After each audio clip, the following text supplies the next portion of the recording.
Okay, today my guest is Professor Juan Alcacer. I will keep my introduction short to maximize our time with him. In the next 30 minutes or so, we'll talk about Juan as a person. Professor Alcacer is a thought leader and an esteemed scholar, and finally is a mentor to many PhD students and junior faculty. For the sake of time, I will skip many of his accomplishments and give you a very quick snapshot.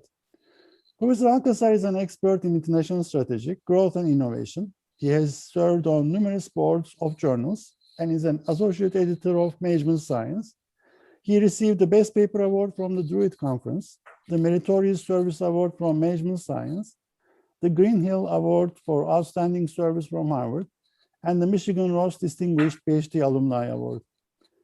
Juan's research has been published in diverse journals: American Journal of Sociology, Review of Economics and Statistics, Management Science, SMJ, Research Policy, and JIBS, among others. In addition to stellar research, he is very innovative in teaching international business and strategy. And maybe we can talk about the Field Global Immersion course in a few minutes, which brings up apparently 900 students to 15 cities around the world to work on a product or service challenge. Thank you, Juan, for joining us. Well, thanks, Ilyas, for having me. It's a pleasure to talk to you. Juan, first question always is, what did you want to become when you were a child? So I always wanted to be a scientist, but not the type of scientist that I am now. I was thinking more about somebody that is in a lab. I would have loved to study medicine and being looking for the cure for cancer or something like that. Unfortunately, I'm very covert. So I could have done the research part, but in order to get to the research part, I also have to go through the medical training. And I was sure that I'd never be able to do that. So I went for something that will give me the chance to do research, but it's not the type of research that I thought when I was a kid. Juan, where did you grow up? So I grew up in Caracas, Venezuela. So my family is from Spain. My father's family was involved in the Civil War.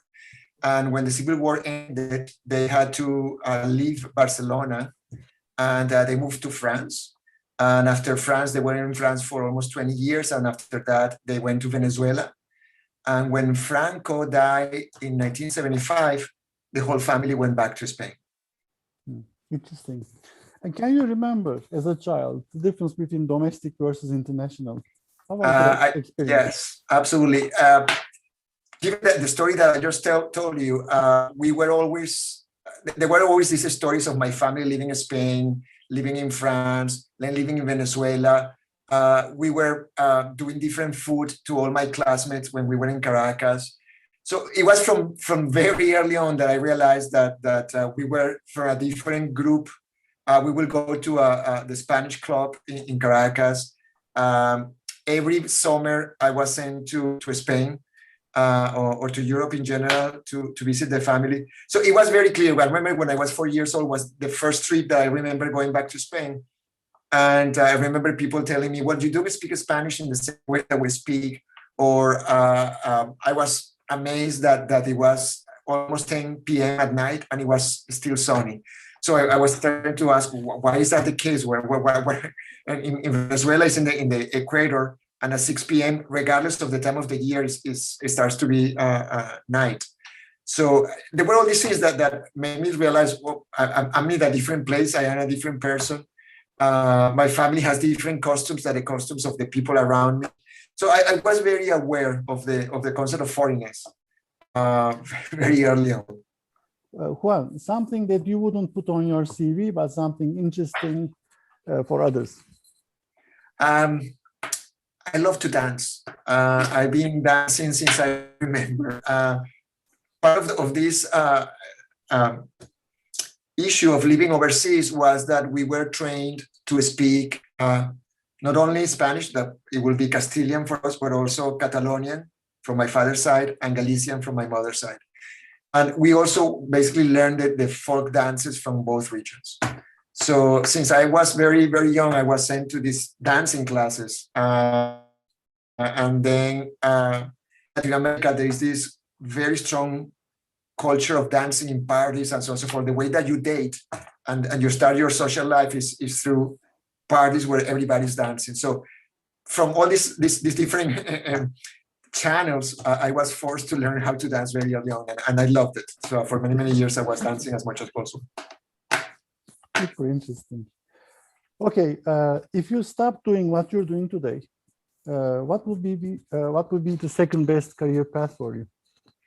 I would love to work, for instance, either in the foreign service for Spain, or work for the European Union, work for a multilateral type of institution where I could see different countries, see different cultures, and understand the relationships between all those cultures and how economic development changes according to the contextual reality on all these places.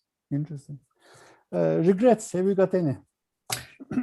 Yes, many, way too many to count. Many projects that I never finished. Many data collections that took years and years, and I never got a paper out of that. So it is more about the roads that I thought that I would like to travel, but I never traveled, like writing a paper that I wanted to write, or doing something that I wanted to do and I never got to do it. So those are the regrets, my biggest regrets. It's more about what I didn't do than more what I have done. It's more the roads that I never went through. That's interesting. What did you learn from your biggest failure? Perseverance, that you should keep doing it. So one of these projects it was a huge collection of data, and we never used it. And basically, the biggest part of my regret was that there was a junior person involved in the project.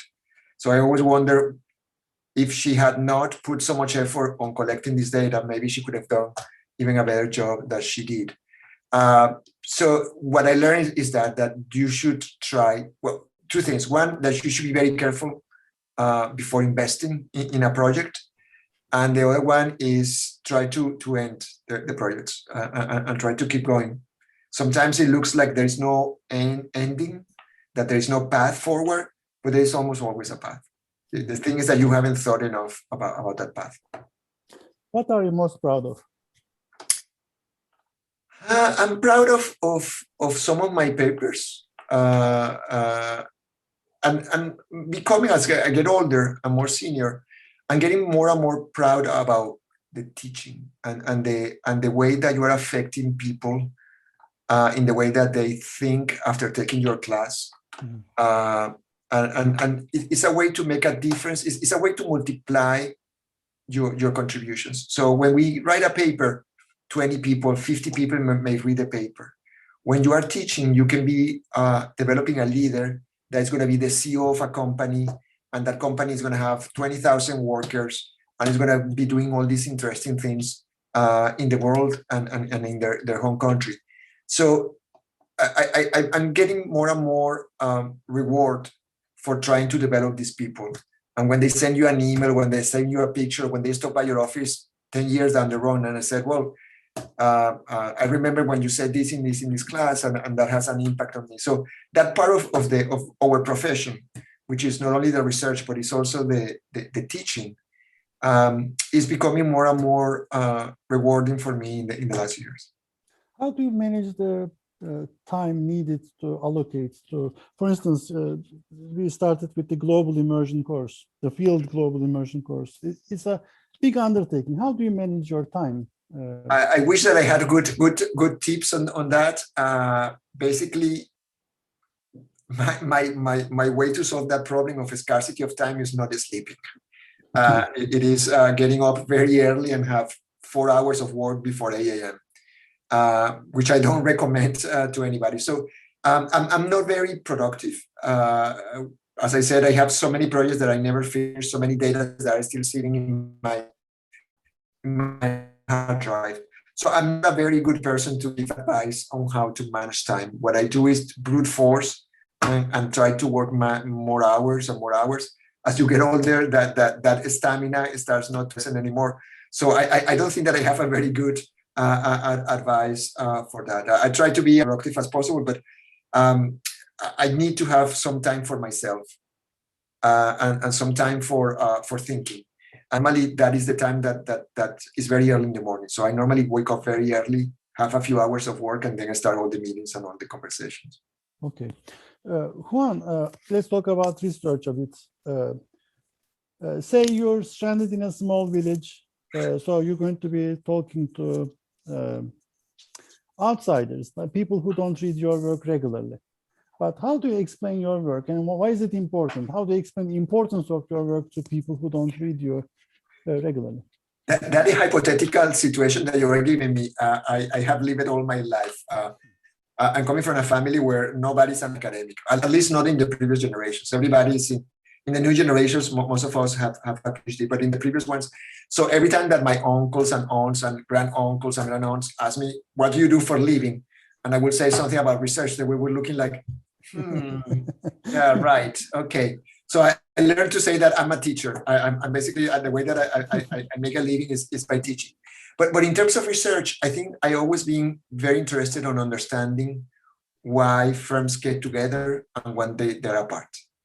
And what are the drivers of that location and collocation of different firms.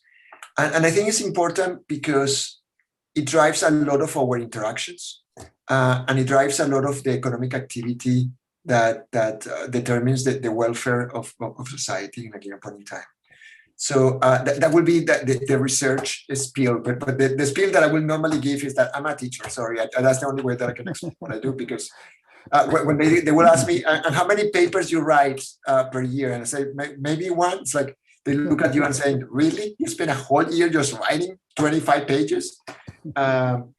But in terms of somebody like you or a researcher, I guess my answer is I'm interested in how firms geographically disperse and concentrate.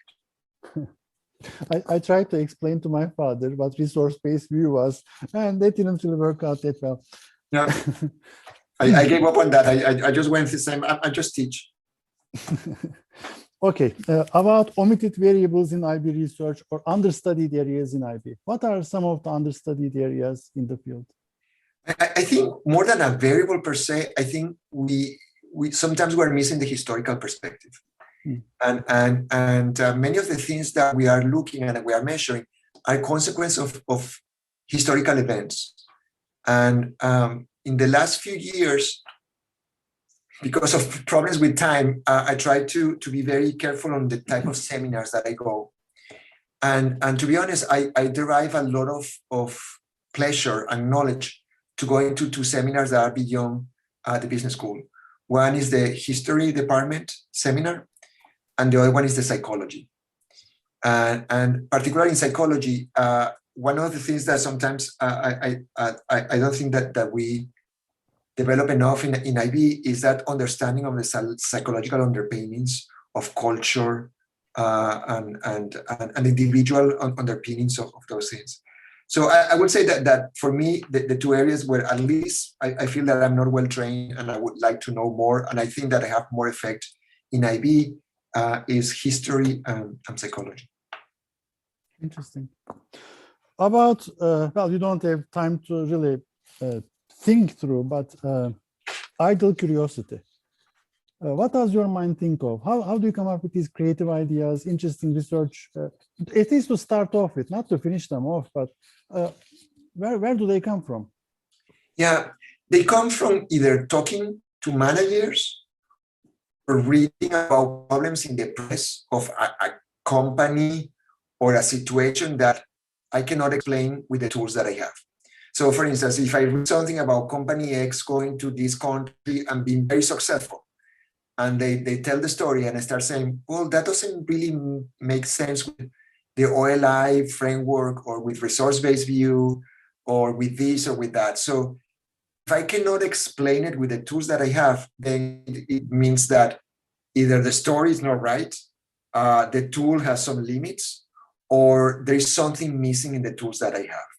And the same thing happens when you talk to a manager that comes to you for advice, and suddenly you have no idea what to tell the person because that company or that person is doing everything that you will think is doable. But that is not enough. So that means that there is something missing. So normally those are the places when I start thinking about why I cannot give an answer. and I start reading, and it may be that I'm not aware of some part of the literature and the new papers that are trying to address that problem. But that's when I start thinking about, I'm not comfortable with the answer that I gave, or I don't have an answer. So let me try to think about how can I get an answer.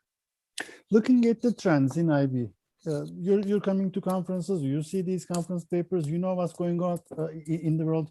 In the next 5 to 10 years, what's going to happen? What is the next big question or area of IB?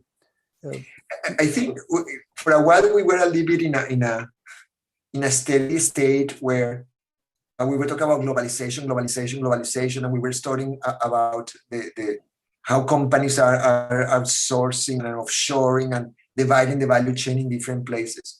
In the last few years, we have seen how fragile that system is. Mm-hmm. And fragile for many different things.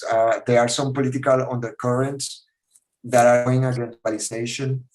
There are some changes on the way that we perceive the economic development that globalization brings. And there are many things that we assume that we're in one way, and we are starting to realize that they are not. So I do believe that there is a lot of research that has to be done to understand why we miss all these cues. These processes were not coming from one day to another. They were evolving in front of us, and we didn't talk about it. So I remember back in the year 2003 when I was at NYU, and there was a conference on offshoring and outsourcing. That was the big thing at that point in time. And there was this scholar, Bill Baumol, that was also at NYU. It's a very famous econometrician and person in the IO literature. And we were talking, so the session was about the effects of offshoring in society. And there were all these economists that were talking about blah, blah, blah, blah, blah. They said everything wins, everybody wins, everybody wins.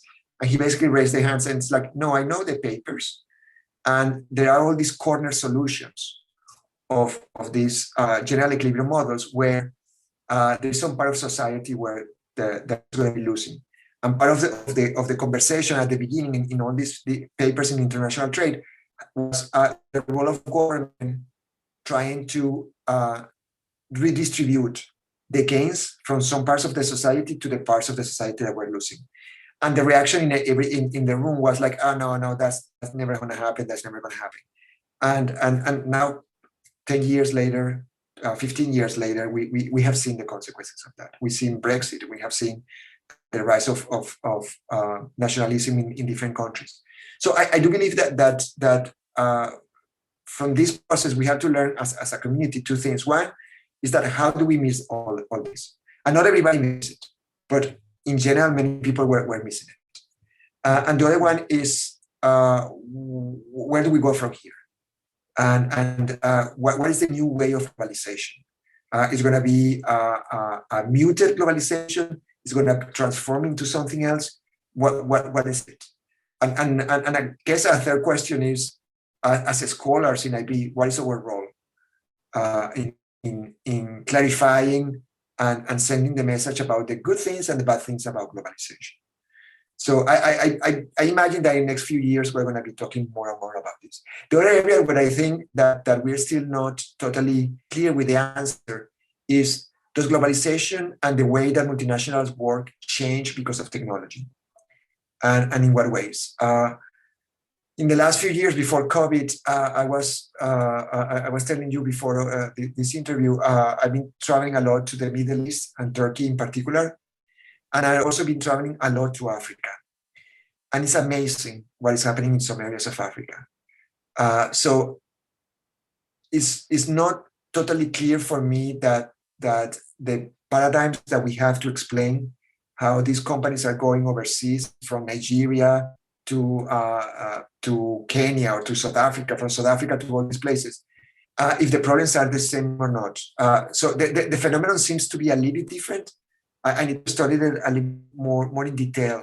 But you have companies that are basically jumping from one way to do business to another one without going for the traditional steps that we have seen in traditional international business. So why is that happening? And is that going to be staying that way or not? What are the consequences? So besides the issue of globalization and deglobalization, I also think that there's going to be some interesting work on understanding these new business models that are being developed in some parts of Africa and how they travel to other countries, how they travel across boundaries. And there may be that we realize that everything that we know about how American firms went to Europe, European firms went to the United States, Japanese firms went to overseas, South Korean firms went to overseas.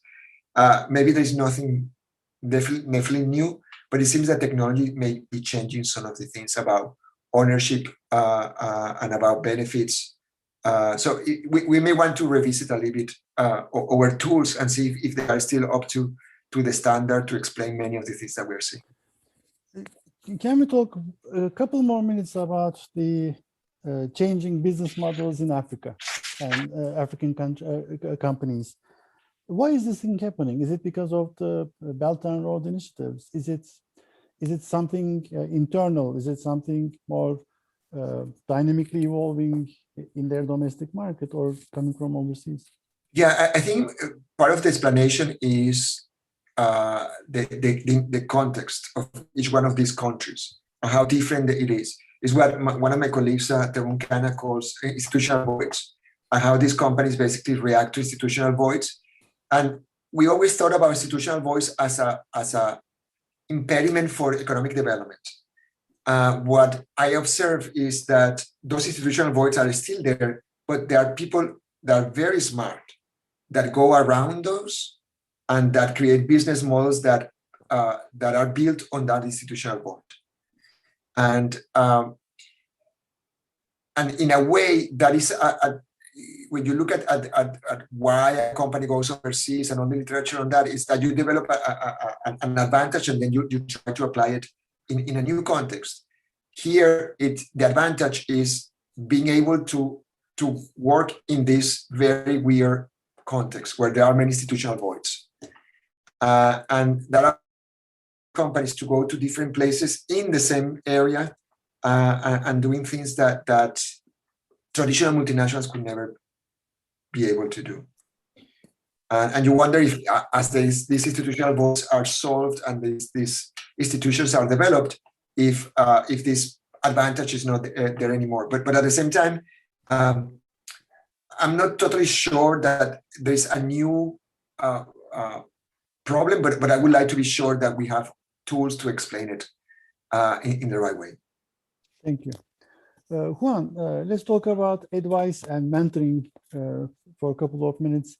And you said you had two issues.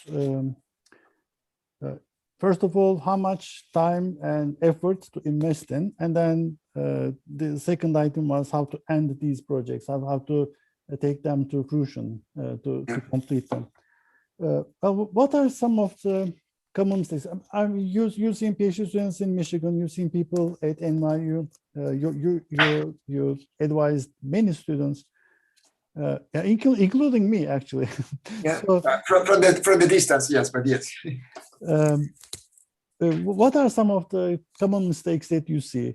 Things that people should not do? Yeah.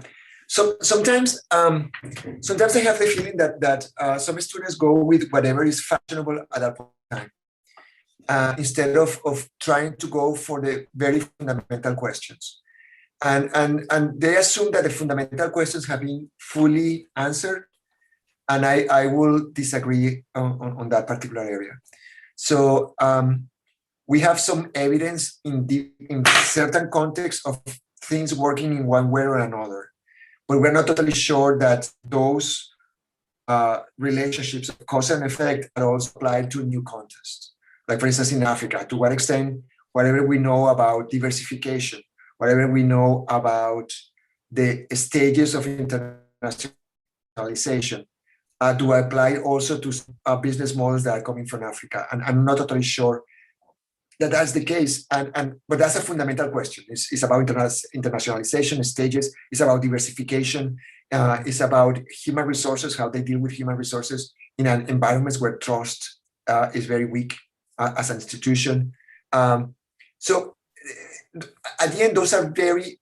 Sometimes I have the feeling that a lot of our common wisdom on how the world works is based on the United States and Europe.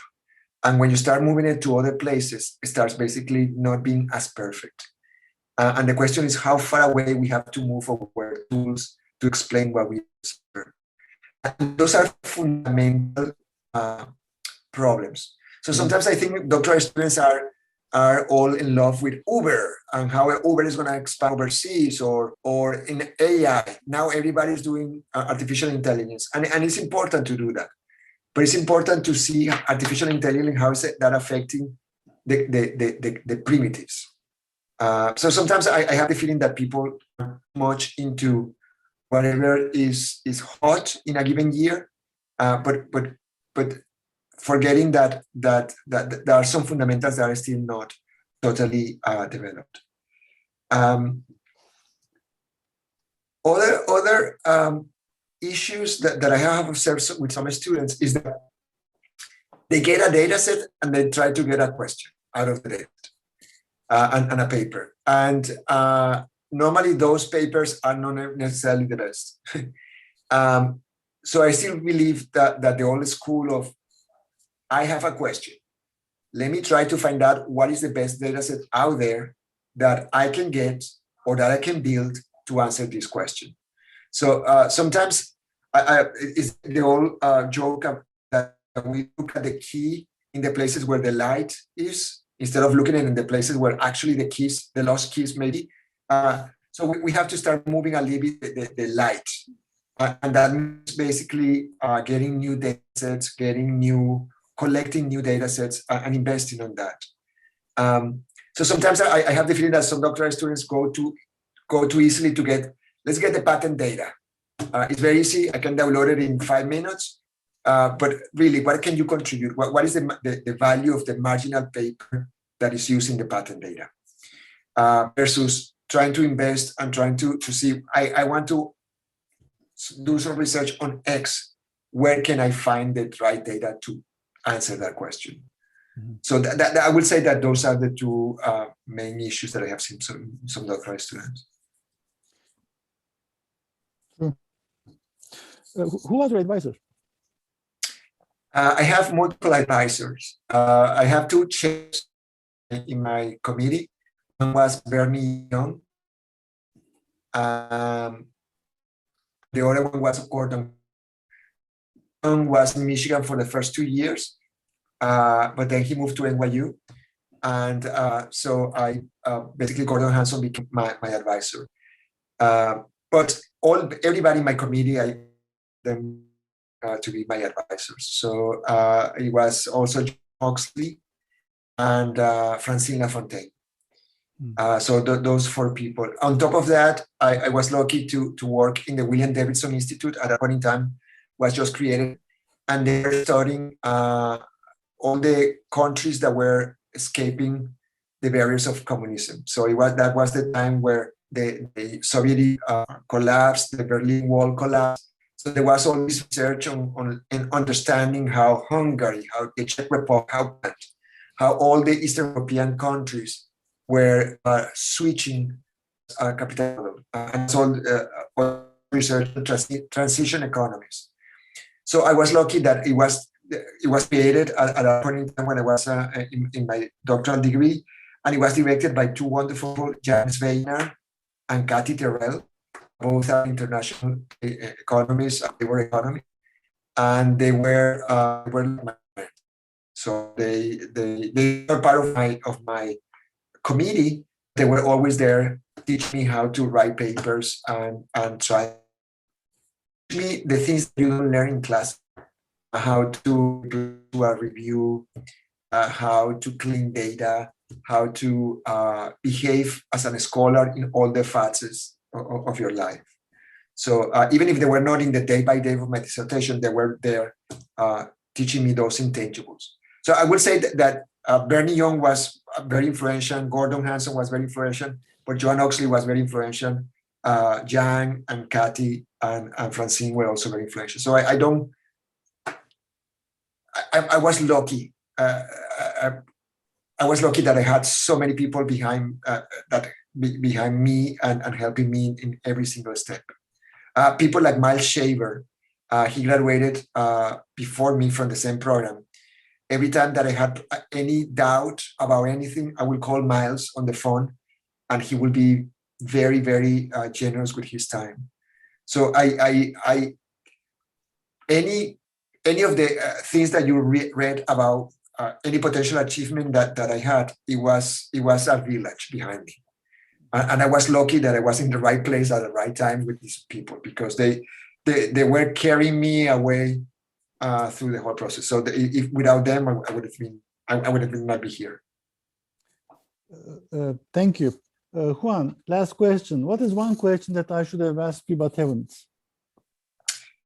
What is the question that you should have asked me and you didn't ask me? Well, that's the hardest question that you can ask me. And I knew that could come. It was one of the potential questions, but as the one that I didn't prepare.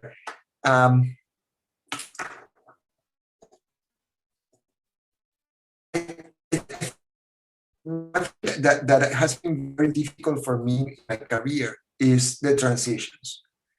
So I would have loved you to ask me not only about doctoral students, about juniors, but also about when you become more senior. Once you get tenure, your values and your priorities start changing.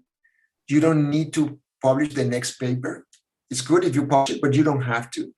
And there's this sense of meaning of what can I do for society, given my set of skills. So I would have loved you to ask me more about that more mature stage of your career. We tend to always look at getting tenure, getting a job, graduating, then getting a job, then getting tenure. But if you do all those things okay and in the right timing, you still have 30 years of your career ahead of you. And that's a lot of time. And during that time, your life is different. Your kids are growing. Your responsibilities in institutions are different. You are asked to be in committees.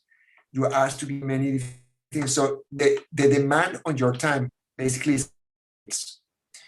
And what that means is that you have to be even more careful how you allocate your time.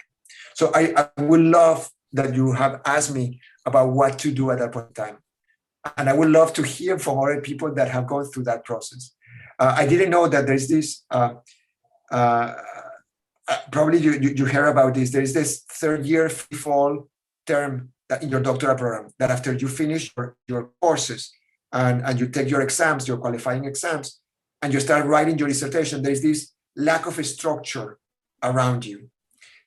Something like that happens after you get tenure. So all the drive that you have to publish is still there because you still like to do that. But then all these other things start coming in your way. Committees, family, executive education, write a book. Should I write a book? Should I write another paper? We were talking about some papers that you would like to write, but you know that they're not going to be going through the review process because you either don't have the idea completely fully developed, or you don't have the data, or you don't have something. So you would like to do something that's more conceptual. So how do you do that? You already have seen your papers across the years. You have seen how people cite your papers and how sometimes they are miscited. How can you go back to all those things and say something about not every paper per se, but about the accumulation of the papers? So there is some skills, again, that you have to retool and you have to acquire after you get tenure. So whatever I learned in econometrics when I was doing my econometric classes is not valid anymore. So how do I update myself? How do I teach myself to learn all the time? I cannot take a class in machine learning. I cannot take a class in many different things. So how do I learn through my students? How do I keep myself updated through my students? So there's this other part of your career life that is coming after tenure that is supposed to be heavy, but at the same time, it gives you a lot of responsibilities. So I would love to have more of a conversation what you do in those years, because your time is being shrunk dramatically, so you don't have the time. But at the same time, your level of your capability to synthesize is by far bigger. And you can see what other people have done in many different areas. You can start connecting things. And there are not many outlets where you can do that. You can write a book. You can write a special issue, like introduction of a special issue. But and you can still do your normal paper with your empirical data and so forth, but those tend to be a little bit narrower.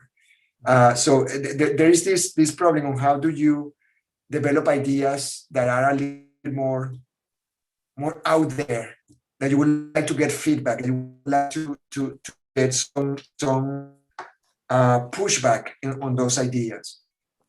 So I would have loved to that you asked me how to do that. And if you have the answer, I would love that even, because I'm still trying to get that answer. Well, without asking the question, I got the answer, most of it actually. But thank you so much, Juan.